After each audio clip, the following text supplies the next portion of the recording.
Welcome to Slay the Gatekeeper. I'm your host, Courtney Johnson, and I am here to un-gatekeep the gatekept. Thank you so much for being here.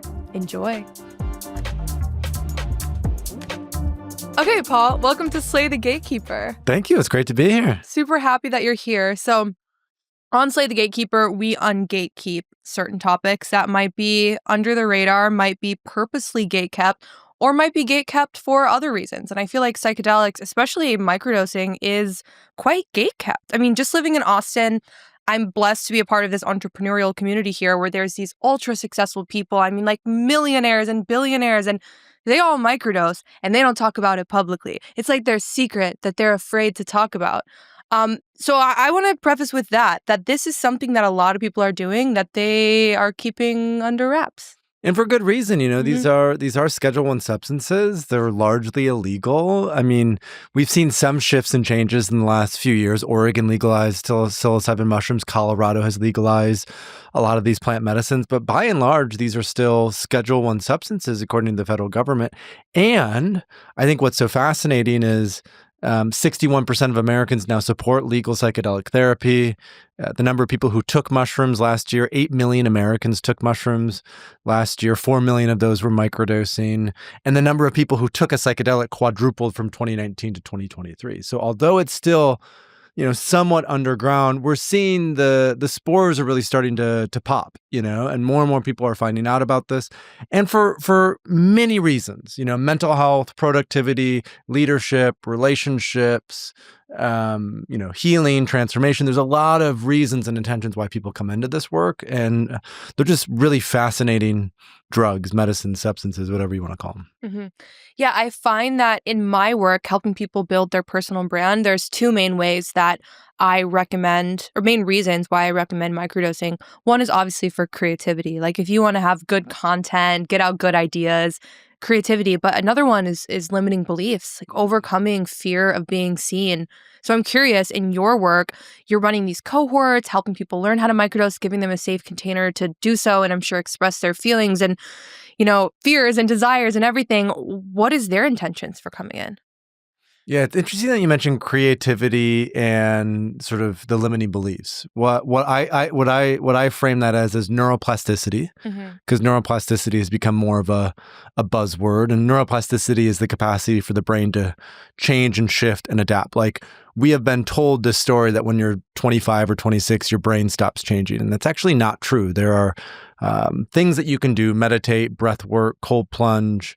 That help to develop neuroplasticity, and microdosing helps with developing that neuroplasticity. And then the second thing, limiting beliefs, I look at that as courage, right? Having the courage to actually face and confront ourselves, to realize like what stories no longer serve us, and to be able to step into a new story. And so when it comes to people who I'm working with, maybe one-on-one or in a group coaching container, I would say the two main outcomes that people are looking for is they're looking to feel better.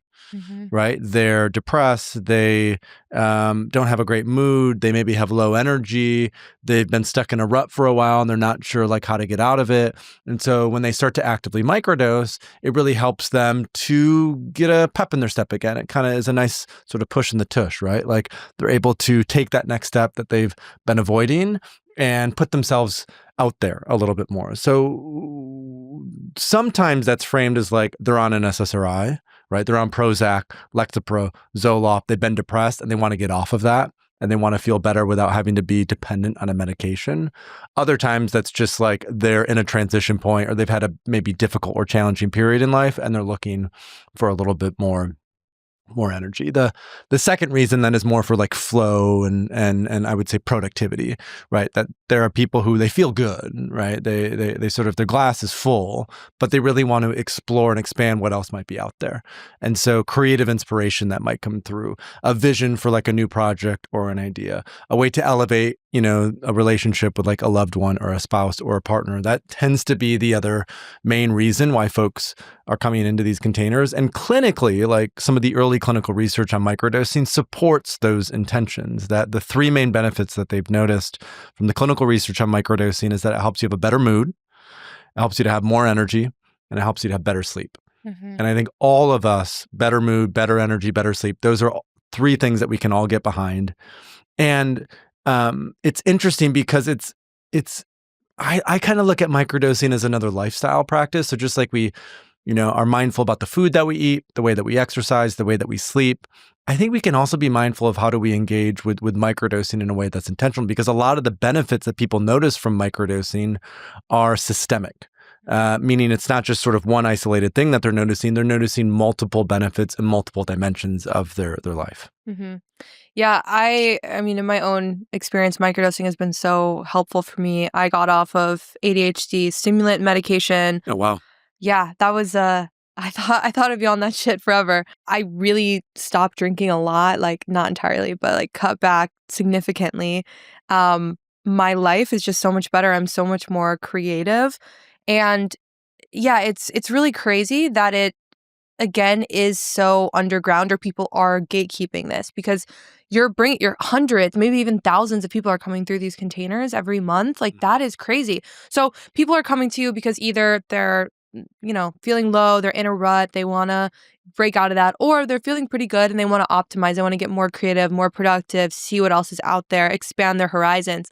Are these young people, old people, single people? Like what types of people are coming to these? Well, I think that's the interesting thing about psychedelics. So we do these, it's essentially like a 6-week group coaching container. We call it the microdosing experience.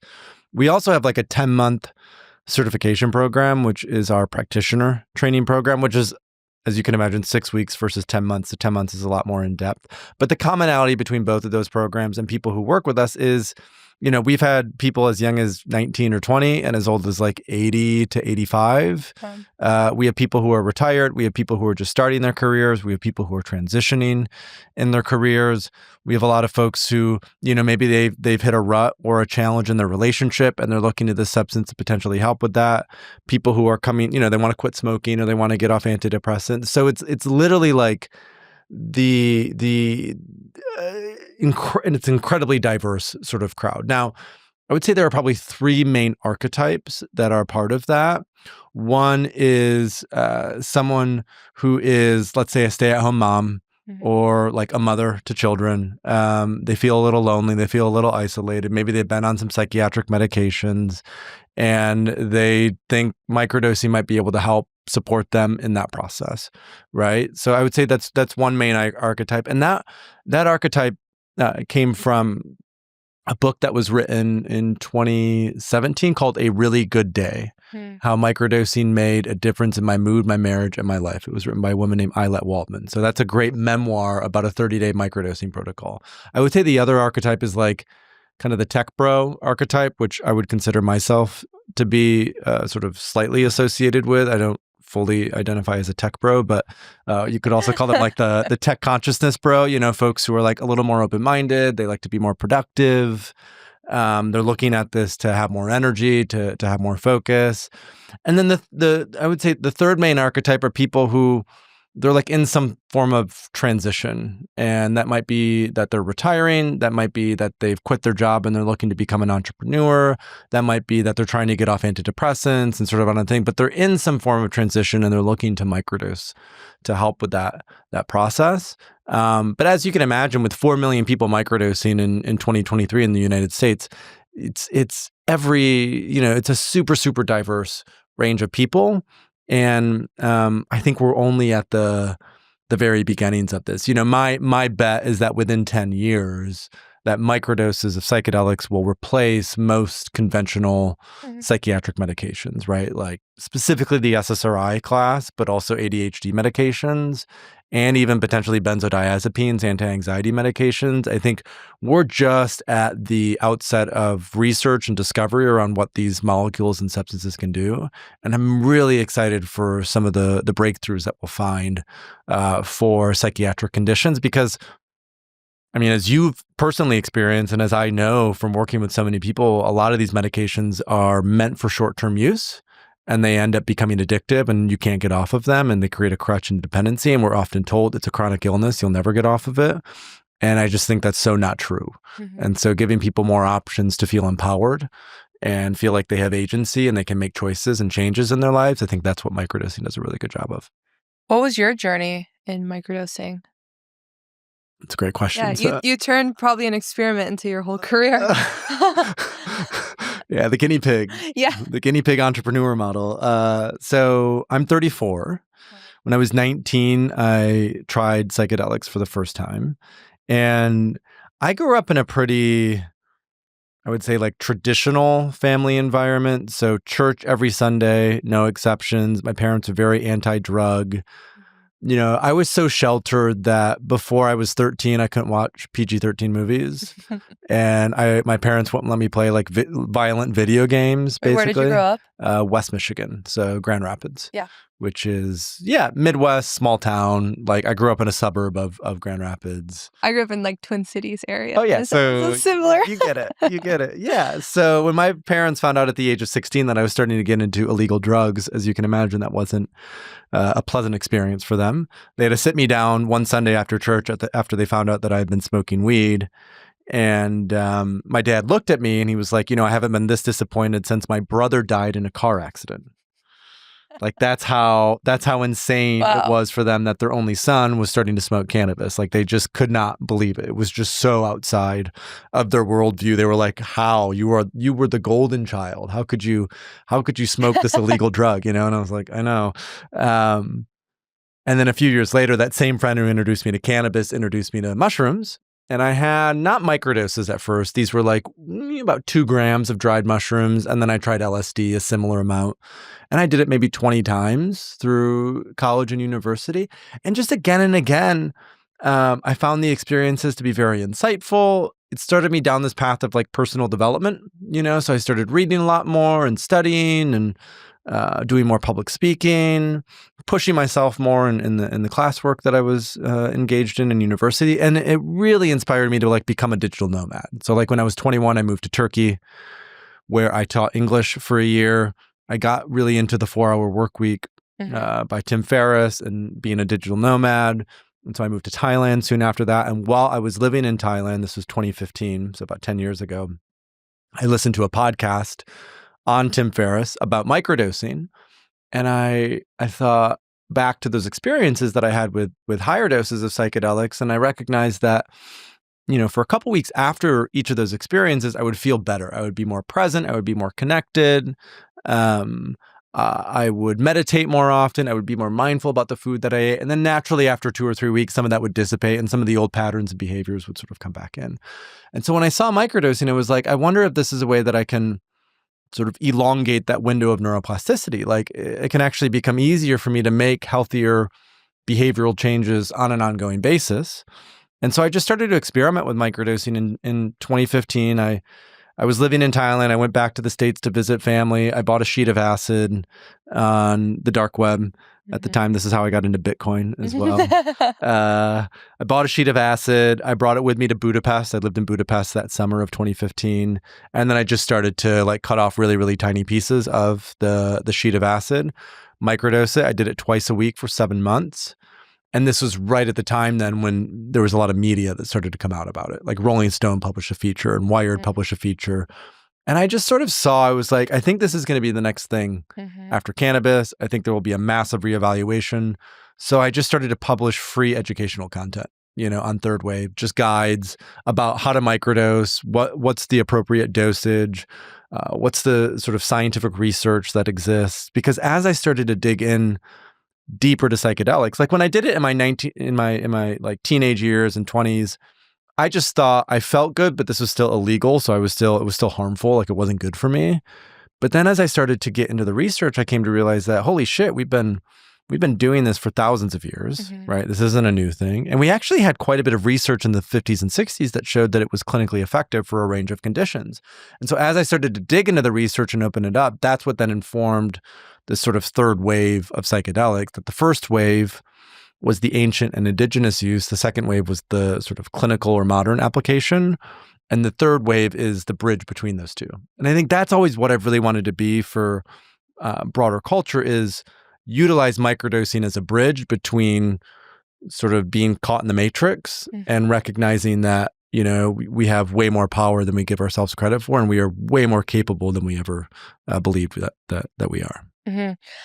That's really cool. I didn't know where third wave comes from. Yeah, I think for the listeners that are curious about learning a little bit more about the history of this, the book Chasing the Scream is really great. Have you by read that? Johann Hari? Yeah.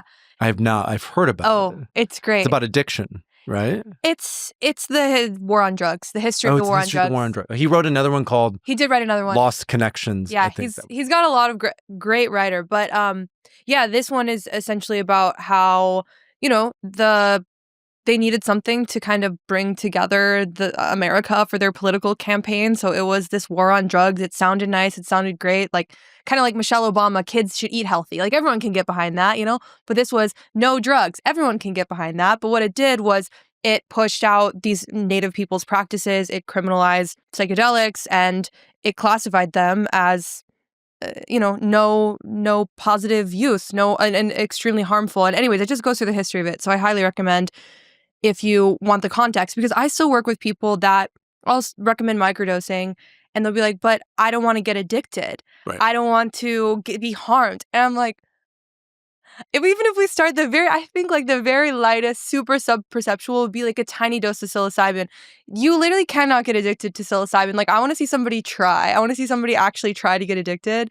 Anyways, curious what fears might come up and how you address those fears. Well, that's why I love microdosing, because the biggest fear is, I mean, what do you think is the biggest fear if you're talking to someone about psychedelics? What is usually the biggest fear? I'm brainwashed because in Austin, yeah, everyone's like, yeah, great. But my clients that live elsewhere are either like, it's going to hurt me. It's going to make me crazy. It's going to scramble my brain. Right. The make me crazy, I think, is that's the big fear. It's I'm going to do a bunch of mushrooms, or I'm going to do a bunch of LSD, and it's going to fry my brain. I'm not going to be the same person again, which you might won't. You won't. That is true. But in a negative way, right? Like I'm going to have a bad trip. That I think I notice is the biggest fear. It's like, okay, the clinical research is interesting. I see that there could be potential benefit around this, but I'm really scared to just jump in the deep end right away. And so usually the way that I talk about that with people is, well, like I usually use the metaphor of like when we learn how to swim, right? Mm-hmm. So when we're kids, 3, 4, 5 years old, we went to the community pool. And if we had good parents, reasonable parents, they didn't just tell us to jump in the deep end and try to figure it out, because that would have been traumatic for a lot of us. They usually, at least my parents, I'll speak for myself, I had a teacher, I had the sort of inflatable things around my arms, I was in the shallow end, I kind of learned how to navigate that space before I went much deeper into the deep end. And I think microdosing offers a similar opportunity for people who are interested in the tangible benefits of psychedelics, because although we are focused a lot in this conversation around microdosing, at high doses, there's really transformative outcomes, right? Like incredibly transformative, like night and day transformative outcomes. And to generate those outcomes for oneself, you have to be really fully willing to dive in. And a lot of folks just, they don't have that willingness. So by starting to microdose, seeing how that goes, I tell people start low, go slow, right? You can always take more. Mm-hmm. You can't take less. Hunter S. Thompson, who is do you know Hunter S. Thompson, right? The gonzo journalist, Fear and Loathing in Las Vegas. He had a quote that once you buy the ticket, you take the ride. Mm-hmm. Or once you punch the ticket, you take the ride. And that's true if you take a bunch of acid or mushrooms. So it's like, just start low, go slow. It's non-addictive. And I think you make a great point, right? Because of how we've been conditioned, we just lump all of these illegal drugs in together. So we assume cocaine, heroin, and psychedelics are all addictive. They're all dangerous because they're drugs, without recognizing that actually cocaine and heroin are addictive and they can be dangerous. And psychedelics interact way differently than heroin and cocaine do on the body and brain. And that, in fact, clinical research shows that they heal addictions. So they aren't even addictive, they heal addictions, because again, as you and I both know, if you take 5 grams of mushrooms, you don't necessarily want to keep taking 5 grams of mushrooms. It's not like heroin where you're like, you do a little and then you do a little bit more. It's not like that at all. And I think microdosing, I look at microdosing as creatine has become more in the sort of health and wellness conversation, right? There's a lot of research now on how creatine is great for the body, great for the brain, great for depression, great for mental health.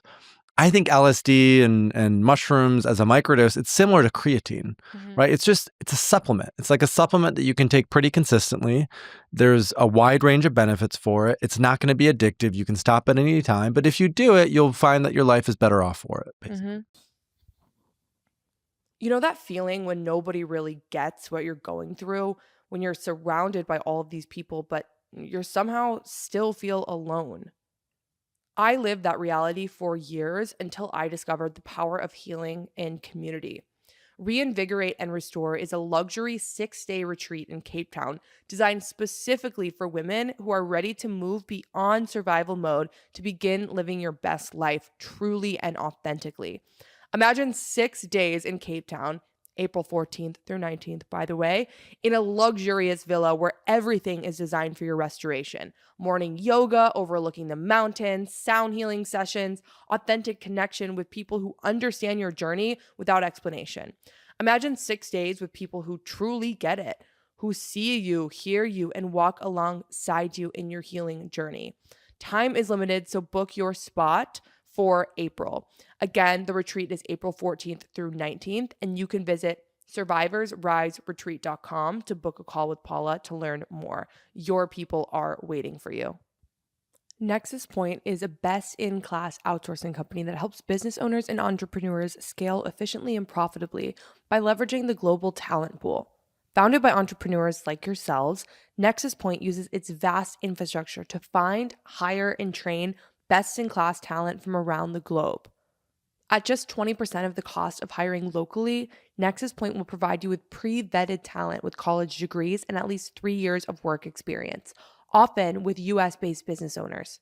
From executive assistants to social media managers, customer service reps, data entry and research analysts, and other back office functions, Nexus Point can help take you and your business to the next most profitable level yet. Use the special link or mention Slay the Gatekeeper and have the $500 search fee completely waived.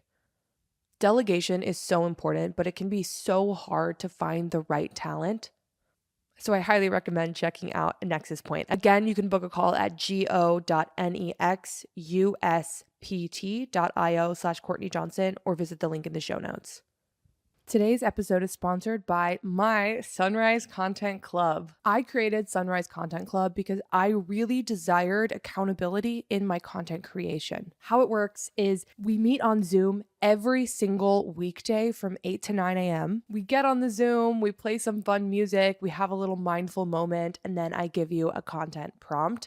And we spend about 45 minutes working on this prompt together. In this time, you can ask questions, get feedback on your content. And at the end, we all share our wins and we also share our content that we have created during that time. So we all get an initial boost because we are liking and commenting on each other's posts. There's also a really fun and supportive group chat where you can ask questions, share your content, get accountability. The Sunrise Content Club is an incredible way to stay consistent in your content creation and have community support. It is especially helpful with folks with ADHD who find value in body doubling. For a very limited time, you can join the Sunrise Content Club for just $99 a month. This is a very special limited time founders rate, and I am so excited to see you guys there.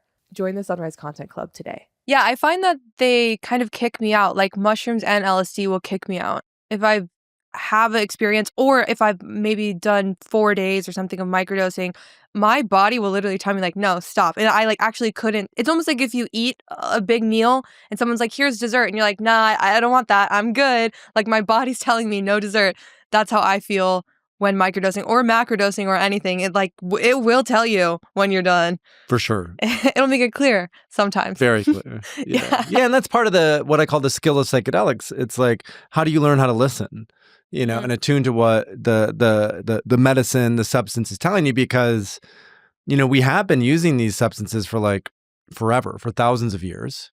And there's an intelligence in these substances. And so when we start to take them and work with them, we communicate to them, but they also communicate to us, as sort of weird as that sounds. And so I think that capacity to be receptive and listen means that you can have a really healthy relationship with it. And, you know, I haven't done a high dose of mushrooms in a very long time. The last time I drank ayahuasca was 18 months ago. I do LSD pretty consistently. I did 30 micrograms of LSD yesterday. I'm like experimenting with a new protocol. So different times call for different substances. And what is most important is that you keep the awareness of what's my relationship to this thing, right? Is it helping me, or is it becoming something that I'm just numbing myself through or distracting myself through? And you live in Austin. You've seen this. We see this with ketamine. I also see this with ayahuasca, where you have people who will get into psychedelics and they'll just go every weekend. Mm-hmm. And at some point, it's like, okay, that might be helpful in the beginning, just to kind of get the momentum going. But there are plenty of people that I know that just get lost in these drugs. And so I think that's also an important part to emphasize is there's a balance here. They're great to do, but they're also great to respect, mm-hmm. and not to lean on or utilize as a crutch too much. I totally agree. I think that having groundedness in what you're doing, which I really admire about you, like you are very grounded in your work. Some people get a little too airy-fairy where it's hard for them to share the message and connect with people in the matrix because they're not in transmission's the not. Yeah, exactly. But I know what you mean. Yeah. I appreciate that you are so grounded in your approach. So I'm curious, your personal brand, you have such a strong personal brand. I know that you speak, you write, you create. What was the turning point of like, all right, now I'm going to go public with myself? And was that scary? Well, I'm a Leo, so I think there's a bit of a natural disposition to sort of wanting to be out in front. Mm-hmm. When I was a junior at university, I think I was 20 years old, I took a public speaking class. And it was one of those classes that was like one time a week, 3 hours in the evening, an elective, it wasn't required for anything. I was just like, I think this would be good to do. And it ended up becoming one of my most impactful classes that I took because I learned how to get up. I learned sort of the fundamentals of speaking and what public speaking entails. And then immediately after that, I taught English in Turkey for a year. So I was always teaching in front of a class, and I love to teach. So I think my love for teaching then led me into a more public sort of lens where in 2016, 2017, I just started organizing my own talks. Mm-hmm. I would pair up with local psychedelic societies all over the States and Europe, organized events on microdosing, sort of gave an overview and a talk around it. And because I'd love to teach and educate, it just sort of felt like a natural flow. Now, I think the deeper part of your question is like, how did I kind of hold that with knowing it was so illegal and I was putting myself out there? So the first ever book I published was in 2016. I just did like a self-published book through Amazon, like a 80 to 100 page book. And I remember I published that under a pseudonym. I think it was Tom Williams was the pseudonym, just something very random. And then soon after that, I just was feeling more and more into it. And I was like, I really think what the thing that I can offer in this space that other people can't is the courage to be public about my use, right? Because I'm not a medical doctor. I'm not a clinical therapist. I'm not famous. I'm just sort of this dude who started talking about psychedelics openly. And so I was like, I think what I can most offer is the courage to be transparent and open about my use, accepting the risk that comes with that, but knowing where the line is. Yeah. And so when I speak, like, I'm very open about the fact that I still work with psychedelics. I'm also very clear that in no way do I, distribute Schedule I substances. This is very much for personal use. And I always encourage people when the time is right to be open with their friends and family, to talk about it, to be transparent, because these experiences often mean so much to us. And I think, as we were talking about at the beginning, in terms of how much they are gatekept, a lot of people don't feel safe enough to be open with their family and their friends because they're worried about the judgment or the shame or the criticism that might come their way. And so whether we sort of communicate it through words or I think the most impactful thing is just to communicate it with the way that you are. Because what I've noticed with a lot of folks who do this sort of work with plant medicine is they will completely change. And then folks in their life will start to ask, like, what did you do? Like, how have you changed? What impacted you? And then that's an invitation to start to tell your story. So, I've been in this game 10 years now. I think Third Wave, we've reached maybe 30 million people with our content. Published a book. I've been up on stages. I started retreat center in the Netherlands. I run retreats in Costa Rica. I've only had one issue. And that... What government was this? This was the Department of Homeland Security. Oh, okay. So this is just a wise word of warning. I got flagged coming back from Costa Rica into LAX. And they got my passport and they're like, okay, we want to search all your baggage. I'm like, no problem. You can search all my baggage. So they went in, they searched all my baggage. They were looking for mushrooms specifically. Like I could tell somehow I got flagged in the system because even like a month before that, I had global entry for 10 years and randomly they just revoked my global entry. Like it just disappeared one day and I'm like, oh, something's going on. So they pulled me aside, searched my bag, brought out a team of 6 people. And they have this drug testing machine called the Gemini, tested all these things in my bag. I had different supplements to see if it had illegal drugs. Nothing was in there. They put all my stuff in my bag, said, see you later. And that's it. That's the only issue or problem I've ever had. I don't know if the CIA or the FBI or the DEA, I'm on some sort of list that could potentially be true. But I think we were talking about this before we started recording. I just don't think these 3-letter government agencies care about psychedelics anymore. They're much more focused on fentanyl. Almost explicitly fentanyl, but also cocaine or other drugs that are related to trafficking and crime. They recognize the clinical potential and benefit.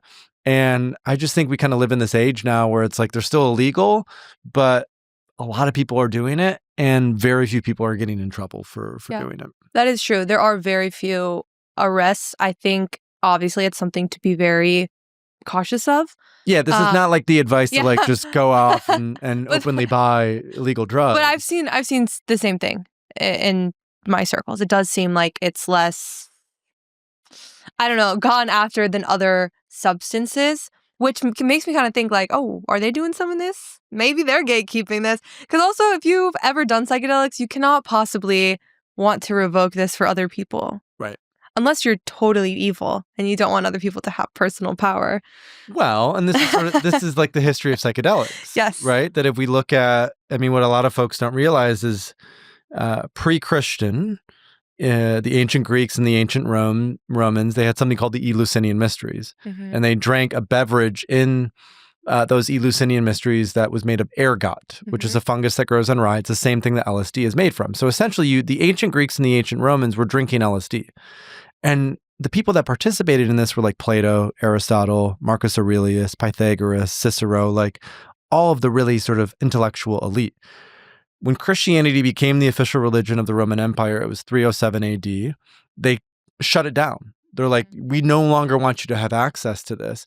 And then when basically Europe colonized, the Amazon and the Incans and Mexico, one of the first things that they did is they took away all the psychedelics, because when you have a psychedelic experience, you sort of have this recognition that like, in a way, you are God, right? And that allows for a lot of power, and that level of power only a certain, it's kind of like the priestly class usually holds. And so hierarchy in mainstream religion or hierarchy in mainstream government is really important. And so all of a sudden, if you have all these people waking up to the truth of who they are, that causes a lot of disruption. And so better to, gatekeep it. Right. And when you invited me on the podcast, I was like, Slay the Gatekeeper. I was like, this is such the psychedelics are such the perfect topic for this. I know. Because they have been gatekept for literally thousands of years. Yeah. And it's always this thing of they open and then they close and they open and they close. And I think this time we're at a point in time where I think microdosing can be the thing that allows it to really spread into the mainstream and everyone can access it without having to get their socks rocked. Yeah, that's amazing. Yeah, it is so gatekept. I really care about information equity, and I think that the gaps in our lifestyles, our income, our quality of life, our health is just an information equity gap. It's not a needs gap. It's not a resource gap. It's information. So if we can get information out, like that is how we can create more equality in the world. And that's my dream. What's your dream? My dream is for psychedelics to be legal and accessible to everyone. I would say that's my most sort of focused and pointed dream is I will consider my career, quote unquote, or my vocation, my ambitions to be successful when the majority of adults in the United States or North America or Europe have legal access to be able to work with psychedelics if they want to. I think my dream beyond that is that we figure out how to work in harmony with the natural environment and not against it. I think there's a lot of work still to be done on regeneration of our ecosystems. And I think one of the most fundamental lessons psychedelics teach is that there is no other, meaning you are intimately connected to everything around you. And so when you take care of the things that are outside of you, most especially the environment, it will take care of you. And so I think my larger dream is that psychedelics change business for the good, that they make business a force for regeneration rather than extraction, and that the wisdom of psychedelics will influence sort of the leaders and builders of tomorrow to create ecosystems that are much more, equitable and healthier, at the end of the day. That is so beautiful and so important. Yeah. So there's going to be some listeners that have definitely heard me talk about microdosing, are going to be a little curious, and those that are already doing it and already involved. For those that are already involved, they already get it. How can they support your dream and your movement? Is it sharing their story? Is it some sort of political advocacy? Like, what can somebody like me do? So we have a nonprofit that's called the Microdosing Collective, and I'm going to introduce you. I don't know if you know Allie Shaper yet, but she just moved to Austin, and I have to connect you to. So Allie and I started this as a nonprofit with a legal friend of ours, Josh Capel, and the intention of the Microdosing Collective is to create regulatory policy so anyone can buy microdoses legally. They know that they've been third-party tested. They know they're super healthy. So I would say check out the microdosingcollective.org if you want to get involved and support this. And consider the advice that I would give to someone like you is consider just deepening your educational process. We have a training program, which is great, but there are other ways to listen to podcasts, to read books. Like I have a podcast that I've hosted for many years in the space, but just to become a little bit even more familiar with some of maybe the science and the research and maybe a little bit of the history. And that way, if people come up to you and ask you questions about, what's going on, you can be a really good advocate for the power of these medicines and what they can do. So that would be sort of my second point of advice is go deeper into this. I mean, once you get into psychedelics, it's just it's like an onion that just keeps peeling, And that's even why I chose it as a vocation 10 years ago. I was like, I don't think I'd ever get bored with this because psychedelics reveal the self and the self is infinite. And so if there are ways to go into that infinite sense of self and explore it, and psychedelics are a tool to do that, then sign me up because I can just keep myself entertained for, the rest of time, basically. Mm-hmm.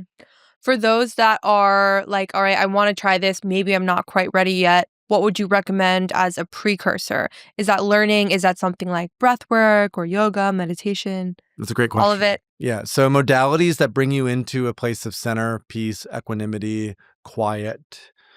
So usually the first thing I say is go to a float tank. Have you been in a float tank? I have not. But you know what they are. Yeah. So it's you're in a egg pod. It's saline. You just sit there for 45 minutes. There's no sound. You can't see anything. It's just dark, and you just sit sort of in silence for 45 minutes. I say go do that. After that, maybe try breath work. After breath work, maybe try a cold plunge, right? And then after a cold plunge, maybe try a microdose. So I'd say float tank, breath work, cold plunge, microdose. And that's because the float tank helps you become familiar with silence. The breath work helps you to become familiar with how you breathe and ways to better breathe. The cold plunge helps you to learn how to regulate your breath under stress, which can happen with psychedelics. And then microdosing is you actually get to see what it feels like. And there's no rush, right? And I mentioned this earlier in the episode, but if you do decide to take a psychedelic, start low and go slow. You can always take more. There's no rush. Take your time with it. And maybe find a friend or a coach or a mentor or a therapist, someone that you can lean on who has walked the walk, and who can give you a little bit of guidance and advice, and who, if you need to call someone, you can call them. I think having someone in your corner is really helpful in that process. And then do it, and be open to experiment and be open to learning and be open to what may come up. Recognize that microdosing is not like other substances, that it does take some time, right? 2 or 3 times a week for usually a month is what we tell people. And a lot of the benefits that we talked about today, better mood, better sleep, better energy, these are really great benefits. But some people also notice that, oh, that anger that I've repressed for so long is starting to come up, or that grief or that sadness that I've repressed for so long is starting to come up. So also being open and accepting to like all of the emotions and not trying to push them back down, or not being sort of self-critical or self-judgmental about them, just allowing a space where those can be processed and opened up, I think is a really powerful aspect that microdosing brings to people. Mm-hmm. That's great. Well, how can people find you? How can they follow you? And how can they join one of your cohorts? So thethirdwave.co, or just search Third Wave Microdosing or Third Wave Paul Austin. We run a cohort every quarter for the microdosing experience. That's group coaching. We guide you through a structured 6-week microdosing protocol. I think for your audience, that would be a really great fit. And if there's anyone who's listening to this, who's a coach or practitioner or energy worker or therapist, someone who wants to deepen into psychedelics, we also offer this certification program with the intensive in Costa Rica. We have a podcast, we have a newsletter. So everything that's third wave related or psychedelic related, people can find at thethirdwave.co. And I'm also on social. You've seen these tweets that I've posted through a ton of fun. Tweets? What's up? Are they fake tweets? What do you mean by fake tweets? Like you make them on Canva? No, I tweet them. Oh, and you screenshot them. And then I screenshot them. Well, now my assistant does it. I set up a process. I put it in Instasize. I resize it on Instasize. And then I post it. Okay. And my trick, I mean, we're going a bit off tangent now, but my trick is I do all these tweets because tweets are the lowest energy production. Yeah. And then I see what performs well. So I'll do like 3 or 4 tweets a day. And then out of those tweets that perform well in the week, I'll pick like the top 4 or 5, and then those will get reposted to Instagram and LinkedIn. So that's sort of the flow that I have right now. Ooh, we got a little content strategy cheat code here. I love that. And then sometimes I use ChatGPT and Claude. You know, I have certain prompts that I'll weave into that. And basically what I do is I take podcasts that I've recorded, I plug the transcripts of those into ChatGPT or Claude, and I have certain prompts and certain things that I ask it to do, and then it'll give me like 50 tweets. And then I'll edit it, I'll kind of refine it, I'll kind of help it pop a little bit, and then I'll post it like that. Have you tried Claude? I have. The challenge with Claude is it hates drugs. Oh. It will sometimes refuse to write content for me because it's about psychedelics and they're illegal. Oh, wow. So Claude is gatekeeping, that motherfucker. Yeah. No, bye, Claude. Yeah, come on. All right, yeah. So thethirdwave.co, paulaustin.co. Find me on social at paulaustin3w. I'm also on X and LinkedIn. And I appreciate you having me on the show today. This was super fun. And, you know, we got to do this in person in Austin. We've been planning this for 6 weeks or so. So I'm really grateful to be here. And thanks for having me on the show. Thank you. Thank you for being here. Yeah. Okay, y'all, if you liked this episode, you would love my Patreon, okay? You get exclusive access to me, exclusive content, tons of other resources, and a lot of juicy shit, okay? So I hope to see you on my Patreon.